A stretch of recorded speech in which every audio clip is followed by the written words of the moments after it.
बिस्मिल्लाहिर्रहमानिर्रहीम अल-फ़िक़्हुल मुयस्सर जिल्द अव्वल से आज हम एक और सबक पढ़ लेते हैं। उन्वान है इसका किताबुल हज। आज हम स्टार्ट करने वाले हैं हज का बयान, यानी हज किसे कहते हैं, इसके मसाइल आज के क्लास में हम स्टार्ट कर लेंगे। तो चलिए शुरू कर लेते हैं। लिखा है इन्होंने, क़ाल अल्लाह ताला, अल्लाह तबारक व तआला फरमाते हैं, वलिल्लाहि अलन्नासि हिज्जुल बैत मन इस्तताअ इलैहि सबीला वमन कफ़र फ़इन्नल्लाहा गनिय्युन अनिल आलमीन। कह रहे कि और लोगों पर अल्लाह का हक है, वलिल्लाहि और अल्लाह का हक है, अलन्नासि लोगों पर, हिज्जुल बैता हज बैतुल्लाह करना या हज कर लेना, मन इस्तताअ इलैहि सबीला जो इस्तिताअत रखता है वहां पर, यानी जो वहां पर पहुंचने की इस्तिताअत रखता है उस पर जो है, यानी ये अल्लाह का हक है कि वो हज बैतुल्लाह कर ले। यानी इससे साबित यानी इससे पता चलता है कि हज उसी पर फर्ज है जो उसकी इस्तिताअत रखता है वहां जाने की। वमन कफरा और जिसने कुफर किया, फ़इन्नल्लाहा गनिय्युन अनिल आलमीन और अल्लाह तबारक व तआला बेनियाज है तमाम आलमीन में से, यानी जो भी आलमीन में से मखलूकात है उन तमाम से अल्लाह तबारक व तआला बेनियाज है। तो ये कुरान पाक की एक आयत उन्होंने जो यानी जिससे स्टार्ट किया है, उसके बाद एक हदीस मुबारक है, वक़ाल रसूलुल्लाह सल्लल्लाहु अलैहि वसल्लम, अल्लाह के रसूल सल्लल्लाहु अलैहि वसल्लम ने फरमाया, मन हज जिसने हज किया, लिल्लाहि अल्लाह तबारक व तआला, यानी जिसने हज किया, फलम यरफुस और उसने यानी बेहाई वाला काम नहीं किया, वलम यफसुक और न कोई गुनाह हुआ, रजा लौटा कयौमिन उस दिन की तरह, वलदत उम्मुहु जिस दिन उसको यानी जिस दिन वो अपनी माँ से पैदा हुआ है उसी तरह वो हो गया जैसे वो उसी दिन अपनी माँ से क्या हो गया, पैदा हो गया, यानी उसी दिन जैसे वो इस दुनिया में आ गया है। कहने का मतलब यह है कि जिसने भी हज किया और अल्लाह तबारक व तआला की रजा खालिस उसके यानी दिल में हो, और उसके बाद जब यानी हज के दौरान उसने कोई गुनाह वाला काम भी नहीं किया, और उसके बाद ये समझो कि ऐसे ही है जैसे वो उसी दिन अपनी मां से पैदा हो गया, यानी गुनाहों से वो पाक हो गया। अल हज फिल लुगत, कह रहे कि लुगत में हज किसे कहते हैं, अल कस्द इला मुअज़्ज़मिन, कह रहे कि इरादा है यानी जाने का इरादा, इला मुअज़्ज़मिन किसी मुकद्दस जगह की तरफ, यानी लुगत में जो है इरादे को कहते हैं किसी मुकद्दस जगह की तरफ जाने को जो है ये कहते हैं हज करना लुगत में। वल हज फी शरई और शरीयत में हज किसे कहते हैं, हुआ ज़ियारतु बिक़ाइन मख़सूसतिन, कह रहे कि वो ज़ियारत है खास जगह की करना, यानी खास जगह की ज़ियारत करना, फी वक्तिन मख़सूसिन खास वक्त में, अला वजहिन मख़सूसिन खास अमाल के साथ, यानी खास जगह का खास वक्त में खास अमाल का अदा करना जो है हज कहलाता है शरीयत में। किसे कहते हैं, खास वक्त में खास जगह का खास अमाल का अदा करना किसे कहते हैं, हज कहते हैं शरीयत में। कद इज्तमाअतिल उम्मतु अला फर्जियतिल हज्जी वलम यख्तलिफ फी फर्जियतिही अहदुम मिनल मुस्लिमीन, कह रहे हैं कि पूरी उम्मत का इजमा है अला फर्जियतिल हज्ज, हज की फर्जियत होने पर, वलम यख्तलिफ और किसी ने भी इख्तिलाफ नहीं किया, फी फर्जियती इसके फर्ज होने में, अहदुम मिनल मुस्लिमीना मुसलमानों में से किसी ने भी, यानी जिसने इनकार किया वो तो जाहिर सी बात है वो काफिर ही है। तो बहरहाल जो है पूरी उम्मत का इजमा है कि हज करना क्या है, फर्ज है। जैसे कि हमारे यहाँ 5 अरकान है, ईमान, नमाज, रोजा, ज़कात और हज, तो यहाँ पर भी जो है हर एक यानी जो भी मुसलमान है उनका ये यानी फर्ज है 5वां जिसको हम कह सकते हैं। तो ये इस पर तमाम उम्मत का इजमा है, ये बात हो गई है। उसके बाद उन्होंने जो शराइत लिखा इन्होंने शुरूत फर्जियतिल हज्जी, हज के फराइज के शराइत, यानी कब फर्ज होगा आप पर हज, ये किस वक्त आपको करना है। कह रहे अल हज्जु फर्ज ऐन, ये जो है फर्ज ऐन है, मर्रतन वाहिदतन एक मरतबा, फिल उम्री उम्र में, यानी एक मरतबा हज कर लेना उम्र में जो है फर्ज ऐन है, अला कुल्ल फर्दिन मिन ज़करिन हर एक मर्द या इस एतबार से औरत पर, इदा तवफरत जब उसमें पाए जाए, फी अशुरूत अलातियों आने वाले शराइत, यानी हज हर उस मुसलमान मर्द औरत पर फर्ज है जिसके अंदर ये सारे शराइत पाए जाए जो आने वाले हैं, यानी उस पर फिर ये हज जो है फर्ज ऐन है, वरना फर्ज ऐन नहीं है। लेकिन जब ये शराइत पाए जाए तो तब उस पर फर्ज ऐन हो जाते हैं, अगर उसके बाद उसने हज नहीं किया तो उस पर उसको पकड़ होगी। समझ में आ रहा है, पहला फर्ज क्या है, ये शर्त क्या, माफ कर लेना, अयकून मुस्लिमन फला यजिबु अलल काफिर, मुसलमान हो तो जो काफिर है, काफिर पर फला यजिबु वाजिब नहीं है, फर्ज नहीं है, अलल काफिर, काफिर जाहिर सी बात है जो मुनकिर ही है, अल्लाह का ही मुनकिर है, अल्लाह की शरीयत का ही मुनकिर है, या अल्लाह तबारक व तआला ने जो इस्लाम भेजा है उसका मुनकिर है, तो उस पर कहां से हज फर्ज होगा। इसी एतबार से अन यकूना बालिगन फला यजिबु अला सबी, कह रहे कि बालिग हो बच्चे पर हज फर्ज नहीं है, यानी बालिग होना, जैसे नमाज जो है बच्चे पर फर्ज नहीं है, लेकिन जब वो बालिग हो जाए, बालिग होने के बाद क्या है, फर्ज है। अगर उसने बुलूगत से पहले उसने किया तो वो नफली हो जाएगा। जैसे हमारे बच्चे कभी यानी बुलूगत से पहले नमाज अदा कर लेते हैं, अभी बालिग ही नहीं होते हैं, और उनको जो है तरबियत के लिए हम नमाज पढ़ाते हैं, तो वो उनकी जो है फर्ज नमाज अदा नहीं होती है, बल्कि वो उनसे नफल अदा हो जाते हैं। ऐसे ही अगर किसी ने बुलूगत से पहले हज किया तो उसका फर्ज अदा नहीं होगा, बल्कि वो उसका नफली हो जाएगा। अयकून आकिलन, आकिल हो, फला यजिबु अलल मजनूनी, आकिल हो और मजनून यानी जो दिमाग से यानी पैदल हो, तो उसका जो है उस पर फर्ज नहीं है हज करना। समझ आ रहा है। तो बहरहाल ये तीसरी शर्त आ गई इसमें कि आकिल भी होना चाहिए। उसके बाद अयकूना हुर्रन फला यजिबु अलल रकीकी, कह रहे कि आजाद हो और ये गुलाम पर जो है वाजिब नहीं है, चूंकि वो किसी के मातहत होता है, वो किसी को भी उसका आका जब उसको जाने ही देंगे, वैसे भी आज नहीं पाए जाते हैं, तो ये कह रहे कि बहरहाल जो है आजाद होना चाहिए, गुलाम पर वाजिब नहीं है। अयकून मुस्ततिअन, इस्तिताअत वाला, साहिब इस्तिताअत हो, फला यजिबु अलल्लज़ी ला यस्ततिअ, तो वाजिब नहीं है ऐसे शख्स पर जो इस्तिताअत नहीं रखता, यानी जो इस्तिताअत रखता है उसको जो है फर्ज है हज करना, जो इस्तिताअत नहीं रखता है तो उस पर फर्ज नहीं है। अब ये कह रहे हैं कि इस्तिताअत का माना क्या है। वमानल इस्तिताअति अन यमलिक अज़्ज़ाद वर्राहिलता ज़ाइदैन अन नफ़क़त इयालिही लिमुद्दति ग़ियाबिही, कह रहे हैं कि इस्तिताअत के माना क्या है। अन यमलिका कि मालिक हो ज़ादेरा का, वर्राहिलती सवारी का, ज़ाइदैन यानी इन दोनों चीजों से, यानी जादेरा और सवारी से, जाइदैन जायद हो इसको, अन नफाकती इयाली अपने यानी अयाल से पर खर्च करना, जिन पर उनको खर्च करना वाजिब है, लिमुद्दत ग़ियाबिही अपने यानी इस टाइम के दौरान जिस दौरान वो यानी अपने घर से क्या गायब रहेगा, यानी हज पर रहेगा। ये कह रहे हैं कि ये जो इसका खर्चा होना चाहिए। वह माना अल इस्तिताअत, जो इस्तिताअत के माना क्या है। अन यमलिक अज़्ज़ाद वर्राहिलता, पहला एक तो ये यानी जादेरा, जो उसको यहां सफर में वहां यहां जाने से जो यानी खर्च होगा वो होना चाहिए, पहला। दूसरा, और उसकी सवारी होनी चाहिए, तो सवारी के दौरान भी, ये दो हो गए। अब कह रहे कि ये ज़ाइदैनी, इन दोनों से जायद क्या होना चाहिए, अन नफ़क़तिही अपने नफ़क़े से, यानी जो ये जादेरा होना, जादेरा और जो गाड़ी है ये इससे जायद होना चाहिए। अन नफ़क़त इयाली अपने इयाल का खर्चे से, यानी इसको ये भी घर पर रखना है कि आयाल पर जो खर्च होगा वो भी उसको रख लेना है कि जब ये वापस आएगा तो उसका खर्चा भी इसको घर पर होना चाहिए।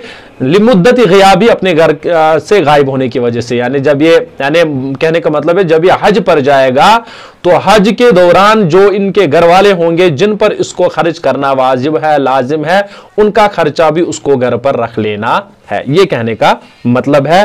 तो यही कह रहे थे कि ये इसका यमलिक अज़्ज़ाद वर्राहिलता ज़ाइदैन अन नफ़क़त इयालिही लिमुद्दत ग़ियाबिही, ये इनके कहने का मतलब था। इस्तिताअत के मतलब क्या है। उसके बाद शुरूत वुजूबिल अदाई, अब जो है कह रहे हैं कि जो लाजिम शराइत है जिनका हमने जरूरी यानी अदा के वजूब के शराइत जो है वो कौन कौन से है। क्या है, ला यजिब अदाउल हज, यानी अदा नहीं होता है हज इल्ला मगर इदा वुजिदत अशुरूत अलाती है, तो जब आने वाले शराइत पाए जाए, जब आने वाले शराइत जो पाए जाए तब जो है आप पर वाजिब हो जाएगा, फर्ज हो जाएगा हज करना। क्या है, सलामतुल बदनी, सलामतुल बदनी क्या है, यानी सही सालिम होना, बदन का सही सालिम होना।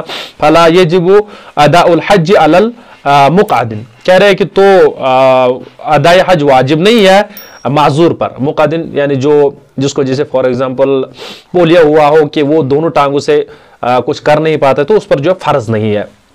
वह मफलूजन यानी जिसको फालिज हो गई हो या पूरे बदन को फालिज हो गई हो या चल नहीं पाता हो, तो ऐसे मफलूज शख्स को भी जो है यानी फर्ज नहीं है, वाजिब नहीं है हज करना।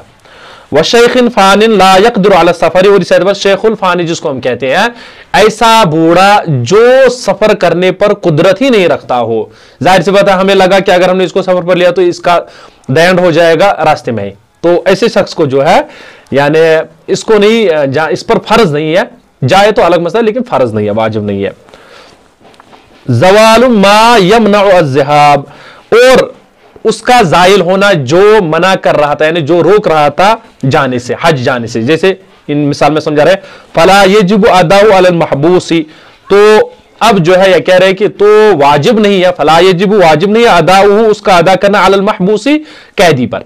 फॉर एग्जाम्पल अब जब कैदी छूट जाएगा तो जाहिर सी बात है, जो हमने भी पढ़ा था कि ये जो जाने से रोक रहा था वो जब जायल हो जाए तो अब फर्ज हो जाएगा, जब बाकी शर्तें पाई जाए।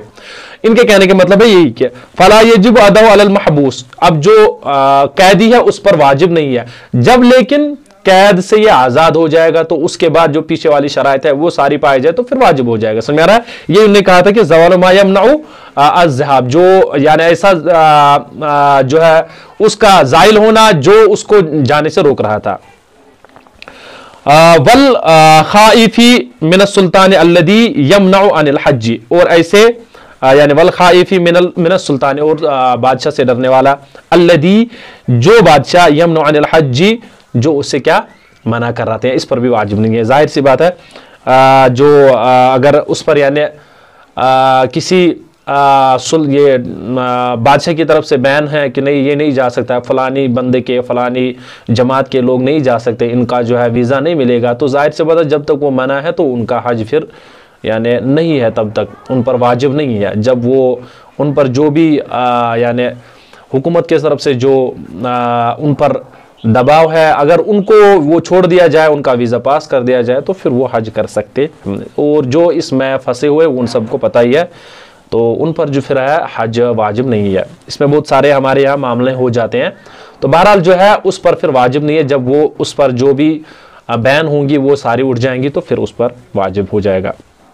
अमन तरीक़े, यानी रास्ते का अमन वाला होना, फला यजिबु अदाउ इज़ा लम यकुन अत्तरीक़ को मामूनन, इसी एतबार से कह रहे कि वाजिब नहीं है उस पर, इज़ा लम यकुन तरीक़, और जब रास्ता ना हो मामूनन यानी अमन वाला। फॉर एग्जांपल आप यहाँ से जा रहे हो हज के लिए, तो जिस मुल्क से आप गुजर रहे हो वहाँ जंग चल रही है, और या वहाँ पर अब अगर आप जाओगे तो जाहिर सी बात है जंग का खतरा है और वहाँ पर मौत का भी यानी डर है, तो इस वजह से यानी फिर वाजिब नहीं होगा। जब वो रास्ता क्लियर हो जाएगा, वहाँ पर कोई गड़बड़ नहीं है, वो आपका अमन वाला रास्ता बन जाएगा, तो तब जायज़ है आपको जाना और वाजिब भी हो जाएगा। वजूद ज़ौजिन औ महरमन, और इस एतबार से औरत के लिए कह रहे हैं कि फी हक़्क़िल मरअति, औरत के लिए ये और एक शर्त क्या है कि या उसके साथ महरम हो। महरम से मुराद क्या है? जिससे उसकी शादी जायज़ नहीं है, जो भी हो लेकिन बालिग होना चाहिए। वजूद ज़ौजिन, और इस एतबार से उसके साथ अगर इनमें से महरम में से कोई नहीं है तो शौहर होना चाहिए, या पहले शौहर होना चाहिए, अगर शौहर में से कोई नहीं है तो फिर उसके बाद महरम होना चाहिए, दोनों में से एक होना चाहिए। और अगर शौहर नहीं है तो फिर महरम में से कोई ऐसा महरम उसको कहते हैं जिसके साथ उसकी शादी करना जो है जायज़ है, और लेकिन ये बालिग भी होना चाहिए। सवाउन कानतिल मरअतु शाबतन औ अजूजन, चाहे वो औरत यानी जो हज पर जा रही है वो जवान हो या बूढ़ी हो, उस पर शर्त है फिर भी, चाहे वो बूढ़ी हो या जवान हो, तब भी उसके साथ ये नहीं कह सकते कि अब ये बूढ़ी है अब इस पर कोई मसला नहीं है, लेकिन तब भी उसके साथ या महरम होना चाहिए या उसका शौहर होना चाहिए। फला यजिबु अदाउल हज इज़ा लम यकुन माहा ज़ौजुन औ महरमुन, तो कह रहे हैं कि तो उस पर हज का अदा करना वाजिब नहीं है जब उसके साथ इज़ा लम यकुन माहा, जब उसके साथ ना हो ज़ौजुन उसका शौहर औ महरम या महरम, यानी जब उसके साथ इन दोनों में से महरम में से जो है कोई नहीं है या शौहर नहीं है, तो जाहिर सी बात है उस पर फिर हज वाजिब नहीं है। अदम क़ियामिल इद्दती फी हक़्क़िल मरअति, इस एतबार से जो है औरत के हक में जो और एक शर्त है कि वो यानी जिसको हम कह सकते हैं इद्दत में ना हो, यानी औरत जो है इद्दत में ना हो। इद्दत से मुराद क्या है? यानी फला यजिबु अदाउ अलल मरअति इज़ा कानत मुअतदन मिन तलाक़िन औ मौतिन, तो कह रहे कि फला यजिबु अदाउ, तो उसका अदा करना वाजिब नहीं है औरत को, यानी हज का अदा करना वाजिब नहीं है औरत पर जब वो मुअतदा हो, यानी किससे, या तलाक़शुदा हो या उसका शौहर मर गया हो। अब इद्दत का ना होना यानी ये औरत जो है इद्दत वाली ना हो, तो जो मुअतदा है वो हज पर नहीं जा सकती है जब तक कि वो यानी इद्दत खत्म ना हो जाए। शुरूत सेहतल अदा, इस एतबार से दुरुस्तगी के शराइत जो है यानी कैसे हज आपका दुरुस्त हो जाएगा। क्या है? पहला, ला यसिउ अदाउल हज इल्ला इज़ा तवफ़रत शुरूत अल आतिया, तो कह रहे हैं कि हज का अदायगी जो है दुरुस्त नहीं है मगर जब आने वाले शराइत जो है पाए जाए। अल इहराम, एहराम होना चाहिए। क्या है?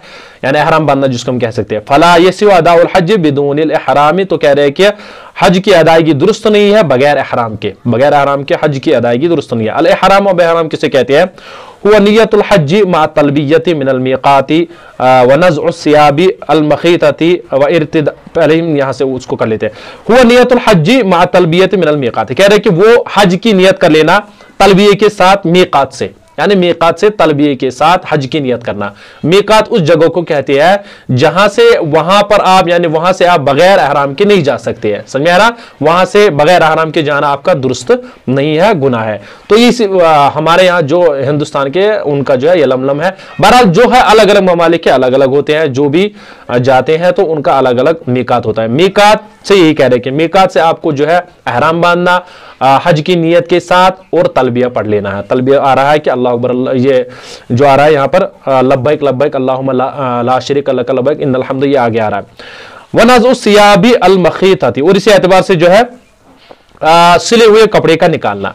जाहिर सी बात है जब आप एहराम बांधोगे तो अब सिले हुए कपड़े तो पहले निकालने, तभी तो एहराम बांधोगे। तो अब उसके बाद जो है व इर्तिदाउ सियाबी गैरिल मखीतती लिर्रजुली, मखीततिन लिर्रजुली, कह रहे हैं कि इस एतबार से पहनना गैर सिले कपड़े, गैर सिले कपड़ों का पहनना आदमी के लिए, यानी जो सिले हुए ना हो, सिले हुए ना हो यानी बगैर सिले वाले कपड़े आदमी के लिए पहनना, ये जो है ये भी इनके शराइत में से है। यानी इनका जो एहराम है वो सिला हुआ नहीं होना चाहिए। यानी अब अगर आप कहोगे कि नहीं हमें शलवार कमीज में जाना है, हम शलवार कमीज में जो है हज कर लेंगे, ऐसा नहीं होगा। तो एहराम के लिए शर्त यह है कि आपका बगैर सिले हुए कपड़ा होना चाहिए। वयुस्तहब्बु अन यकूना इजारन व रिदान, इस एतबार के मुस्तहब है, बेहतर है कि क्या होना चाहिए? इजार और रिदा। इजार यानी इजार जिसको हम कहते हैं, और इस एतबार से रिदा जो चादर हम कहते हैं, तो ये बेहतर है कि ये दो हो। तो बहरहाल जो है इसमें एक चंद बातें आ गई, फिर मैं इसको दोहरा देता हूं। पहली बात उन्होंने कहा कि जब आप हज के लिए जाओगे तो नियत कर लोगे आप, नियत के साथ जो अब आप एहराम बांध लोगे और साथ साथ तलबिया भी पढ़ लोगे। तलबिया जो है नीचे आ रहा है, इसमें कोई टेंशन नहीं, भी हम बताएंगे। तो तलबिये के साथ साथ जो आपने कपड़े पहने हुए थे सिले हुए, उनको निकाल लेना है और बगैर सिले हुए कपड़े ही पहनना है, ये आपको लाजिम है। उसके बाद कह रहे हैं कि अब बेहतर जो है ये एक इजारबंद, यानी जिसको ये माफ करें इजारबंद नहीं, इजार इस्तेमाल कर ले और साथ साथ जो है जो उस पर चादर होती है, यानी जिसको हम ये ऊपर से रख लेते हैं, वो होनी चाहिए। और वैसे भी ये उनके वक्त जब आप हज पर जाओगे, जब अल्लाह आपको ले जाएगा हज पर, तो उस वक्त ये सारा सिखाया जाता है। फिर भी जो है किसी हद तक हमने बुक में ये भी थोड़ा बहुत बताया। वह तलबिया, तो अब जो तलबिया किसे कहते हैं, जो भी हमने कहा तलबिया आ रहा है वो क्या है? अन यकूला लब्बैक अल्लाहुम्मा लब्बैक, ये इस एतबार से लब्बैक ला शरीका लका, इस एतबार से लब्बैक इन्नल हम्द व निअमत वल मुल्क ला शरीका लका। क्या है? लब्बैक अल्लाहुम्मा लब्बैक, लब्बैक ला शरीका लका, लब्बैक इन्नल हम्द व निअमत वल मुल्क ला शरीका लका। क्या है? लब्बैक, मैं हाजिर हूं अल्लाह, मैं हाजिर हूं, आपका कोई शरीक नहीं है, मैं हाजिर हूं, मैं हाजिर हूं, बेशक हमद और नियामतें और बादशाह जो आप ही की है, ला शरीक लका, आपका कोई शरीक नहीं है। ये जो है इसको कहते हैं तलबिया। जब आप एहराम बांधोगे तो उस वक्त ये आपको पढ़ लेना है। उसके बाद अल वक्त अल मखसूस, वक्त मखसूस होना, यानी ये भी इसमें शराइत में से है। जैसे ये आ रहा है कि फला यसिउ अदाउल हज कबल अशहुरुल हज, तो शहर यानी जो हज के महीने हैं उनसे पहले आप हज नहीं कर सकते हैं, जाहिर सी बात है। अब बाद हो और इसी एतबार से उसके बाद, फॉर एग्जांपल अब आप कहोगी नहीं रमजान जो है मैं रमजान में नहीं उसके रोजे रखूंगा, मैं रखूंगा शवाल में उसके रोजे, तो ये तो नहीं होगा ना, रमजान आपका अदा नहीं होगा। तो जाहिर सी बात है ऐसे ही अब अगर आपको ये कहोगे कि नहीं इन 3 महीनों में तो मैं हज नहीं करूंगा, मैं दूसरे 3 महीनों में कर लूंगा, तो वो आपका ये उम्रा अगर हो जाएगा, उम्रा तो हो जाएगा जाहिर सी बात है, लेकिन हज आपका इन्हीं 3 महीनों में हो जाएगा जो इन्होंने कहा नीचे आ रहा है। वो अशहुरुल हज, हज के महीने क्या है? मिन हिया शव्वाल, शव्वाल है, जुल्कादा, जुल्कादा है, व अशरु जिलहिज्जती, और इस एतबार से जिलहिज्जा के 10 दिन, जिलहिज्जा के 10 दिन, ये 3 महीने हो जाते हैं सारे, यानी जिलहिज्जा के 10 दिन और इस एतबार से जिलकादा और जो है शव्वाल है। फमन ताफा औ सआ क़ब्ल ज़ालिका लम यस्स, कह रहे कि जिसने तवाफ किया या सई की इससे पहले, इन महीनों से पहले ही, कह रहे लम यस्स, तो उसका करना ये दुरुस्त नहीं, यानी उसका हज अदा नहीं हो जाएगा।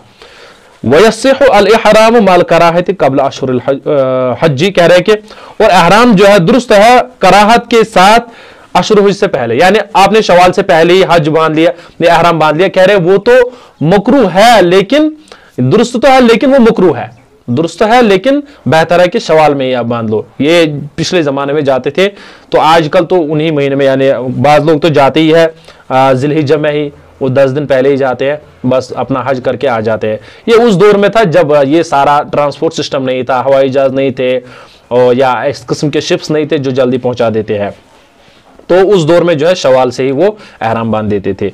बहरहाल जो है आजकल तो ये मसला यानी बहुत कम ही पेश आता है, तो फिर भी यानी इन 3 महीने में जो है यही 3 महीने क्या है, हज के महीने हैं। उसके बाद अल बका अल मखसूसा, यानी जो खास जगह जिनका हमने पढ़ लिया था पीछे, क्या खास आमाल का खास जगह में इस एतबार से खास वक्त में उसको अदा करना है, उसको हज कहते हैं। वही कह रहा अल बका अल मखसूसा, तो अब जो खास जगह क्या है, वही अर्ज़ अरफात, जो है अरफात की जगह है, लिल वकूफी, वकूफ के लिए क्या है, यानी जिसको हम कहते हैं वकूफ अरफा, वकूफ अरफा, ये भी फराइज हज में से। वल मस्जिदुल हरामी ले तवाफ़ी ज़ियारत, और मस्जिद हराम का तवाफ़ी ज़ियारत करने, या जिसको हम कहते हैं वकूफ़ अरफा तवाफ़ी ज़ियारत, जो हज के 3 फराइज़ हम गिनवा देते हैं मकातिब में भी, अहराम, वकूफ़ अरफा, तवाफ़ी ज़ियारत, ये 3 है। तो इसमें ये कह रहे हैं कि जो बकाए मखसूस है, यानी खास जगह जो है क्या है, वकूफ़ अरफा, ये यानी वकूफ़ अरफा कर लेना, और वर मस्जिदुल हराम ले तवाफ़ी ज़ियारत, यानी जिसको हम कहते हैं तवाफ़ी ज़ियारत। जाहिर सी बात है तवाफ़ी ज़ियारत तो उसी का कर लेते हैं, अहराम ये मस्जिद हराम का ही, तो ये जो है ये इनके ये फराइज में से है। फला यसिउ अदाउल हज्जी इज़ा फाता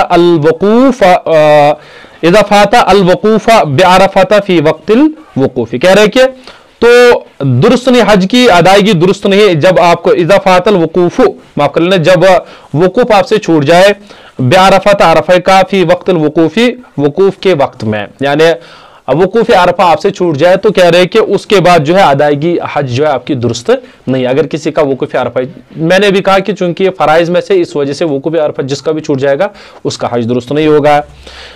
वकदा ला यसिउ अदाउहु, इस एतबार से इसकी अदायगी दुरुस्त नहीं, इज़ाफ़ात तवाफ़ ज़ियारत, जब जो है तवाफ़ ज़ियारत फोत हो जाए, बादल वकूफ़ बिअरफ़ा, वकूफ अरफा के बाद, यानी जो हमने कहा था पहले क्या है जो है अहराम, वकूफ अरफा, उसके बाद कह रहे कि तो तवाफ़ ज़ियारत है, वकूफ अरफा के बाद तवाफ़ ज़ियारत है, तो दुरुस्त नहीं है जब आपका तवाफ़ ज़ियारत छूट जाए वकूफ अरफा के बाद। समझ आ रहा है? तो यहां तक हो गया।